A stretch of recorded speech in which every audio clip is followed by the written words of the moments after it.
Out front tonight, Putin surrounding Ukraine with nuclear weapons. The Russian president declaring today he now has nukes on standby in Belarus, which is where Putin launched his invasion of Ukraine from more than a year ago. The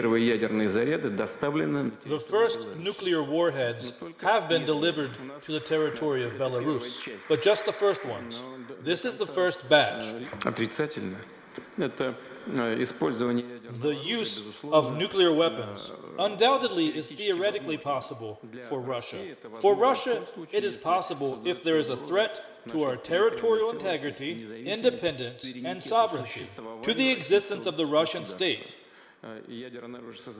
And Putin didn't stop there. He went on to brag about the sheer number of nukes that Russia has with some choice words for NATO. We have more of these weapons than NATO countries do. They know that, and they keep telling us to start negotiations on reductions. Well, you know what? They can shove it. Putin does have the largest stockpile, about 4,200 ICBM nuclear warheads, in addition to his estimated nearly 2,000 tactical nuclear weapons. Chilling comments by Putin, who maintains Ukraine is failing on the battleground, a claim at odds with what we're seeing. This is new video of Ukraine's special forces taking out what is said to be Russian positions near Bakhmut. And in Kyiv, Ukraine says it was able to take down 12 Russian missiles overnight. Out front now, retired Army Lieutenant General Mark Hertling, former commanding general of Europe and the 7th Army. And we also have Steve Hall, former CIA chief of Russia operations, with us this evening. General Hertling, you just heard Putin there. He's saying he can destroy any building in Kyiv if he wanted. But you heard Matthew fact-check that as well. He also said today about Ukraine they have suffered large losses, 10 times more than the Russian army, and that's a fact. I mean, is any of that true?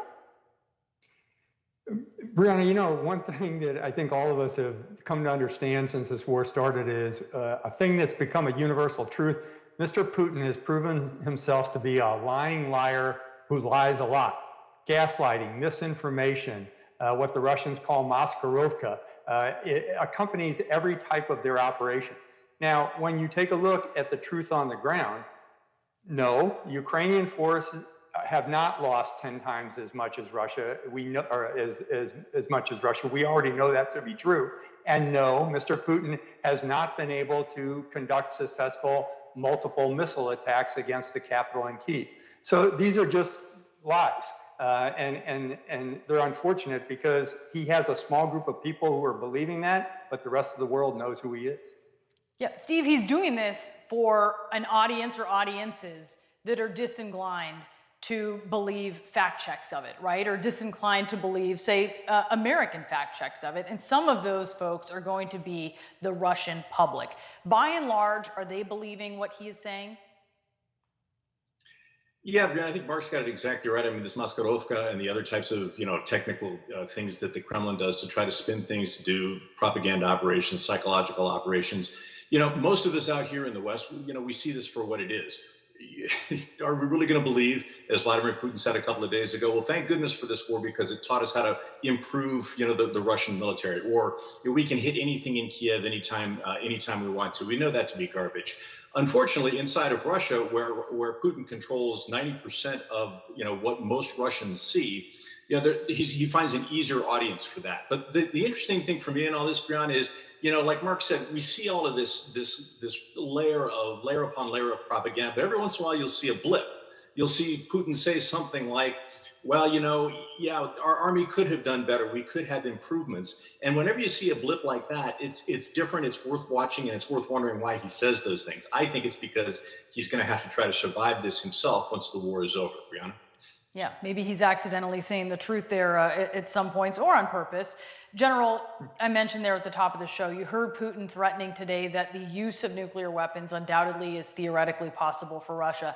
It's not that we didn't know that, but the fact that he's saying it is certainly newsworthy. He said the first nuclear warheads have also been delivered to Belarus. How concerning is this saber rattling about nuclear weapons? It's taken a different turn in the last couple of weeks, I think, Brianna. Steve would probably be better from an analytical standpoint.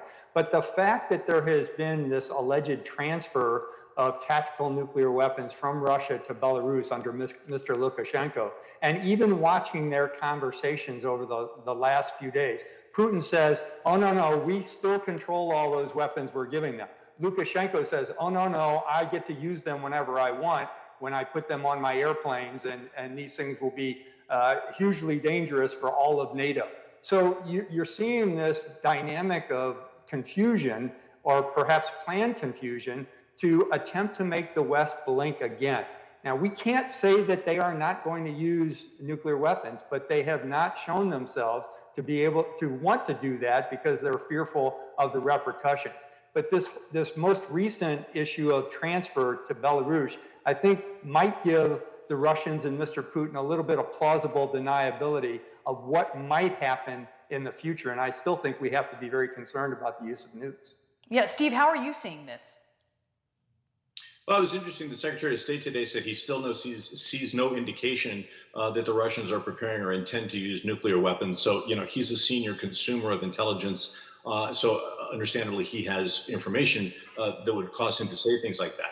Putin himself has said, well, only if, Russian territory or existence is threatened. But really, I think that the most successful use of these nuclear weapons, and by the way, we don't know how many of them still work. We thought it was a great army before it went into Ukraine, didn't end up so well. So who knows how many of these things work? That said, it doesn't take many. The best use of this for Putin right now is exactly how he's using them, for psychological and propaganda purposes, because he knows we get worried in the West when he starts doing the nuclear saber rattling thing.